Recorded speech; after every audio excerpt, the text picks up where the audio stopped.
apa tuntunan yang harus dilakukan? Ya tentu saja yang bertanggung jawab untuk menyelesaikan ini banyak pihak. Pertama, apa? Otoritas yang punya kewenangan. Ya pemerintah dalam hal ini segera menutup situs. Jadi mencari yang apa yang disebut sebagai bandar-bandar judi online itu mudah sebetulnya. Kemudian juga apa, menutup jaringan mereka gitu ya, memblokir lah istilahnya bahasanya ya. Jadi menindak tegas ya. Begitu para pihak yang terlibat, ini punya kewenangan, ini bukan kewenangan gitu, ini kewenangan pemerintah yang punya otoritas. Kemudian apa? Untuk lembaga pendidikan dan stakeholder terkait yang memberikan edukasi kepada siswa, mahasiswa ya. Begitu kan terkait dengan bahaya judi ini ya.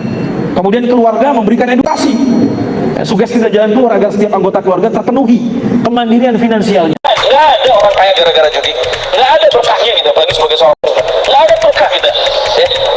Kemudian apa? Ada pun bagi setiap individu ya advice-nya jika ingin berinvestasi online, maka pilih jenis investasi yang syariah dan yang legal gitu kan. Nah, ini terkait dengan judi online. Adapun biasanya kalau ada judi online nyambungnya ke pinjaman online. Ya pinjaman online mas sejauh ini ya ada yang memang apa namanya dibolehkan begitu kan. Ya. Selama memang ketentuannya jelas begitu kan. Ya. Karena memang perlu dibedakan antara akad pinjam meminjam, sewa menyewa gitu kan, dengan jual beli, dengan dengan apa namanya jual beli gitu, itu kan perlu dibedakan gitu ya.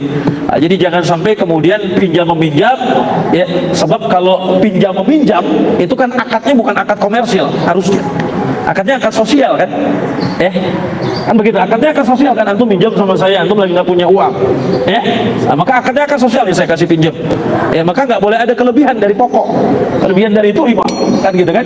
Tapi kalau antum akadnya adalah akad apa namanya sewa menyewa, gitu kan, jual beli ya lain lagi hitungannya, gitu kan, ya nggak? Nah, ini makanya kan ayatnya wahallallahu al-bai'a wa harrama riba, Allah halalkan jual beli, ya, dan Allah haramkan riba, gitu ya. Nah pinjaman online juga hati-hati ya, memang ada pinjaman online yang tidak bermasalah, boleh gitu kan, apalagi kalau akadnya sharih jelas begitu kan ya. Nah ini hadirin sekalian ya, apalagi kan ya memang ada debatable kadang-kadang dalam persoalan ini ya, tapi kan memang perlu diperhitungkan juga. Biasanya para ulama membolehkan, kenapa ada kelebihan pada saat pinjaman online tersebut, dan itu ada yang menyatakan dia menjadi halal kelebihan itu karena memang ya, yang apa namanya pinjaman itu dia menggunakan aplikasi. Jadi di situ ada istilahnya sewa bayar aplikasi, kan gitu ya. Misalnya antum pinjamnya 90.000, tapi begitu kena bayar 100.000. Nah 10.000-nya itu adalah karena ada apa namanya, ada pihak ketiga ya, ada aplikasi lah yang digunakan. Nah itu sebagian besar membolehkan hal seperti itu. Tapi memang sekali lagi ya, pinjaman itu akadnya harus akad sosial nih, ini bukan akad komersial gitu kan. Nah, ini hadirin sekalian yang dibilang Allah Subhanahu Wa Taala.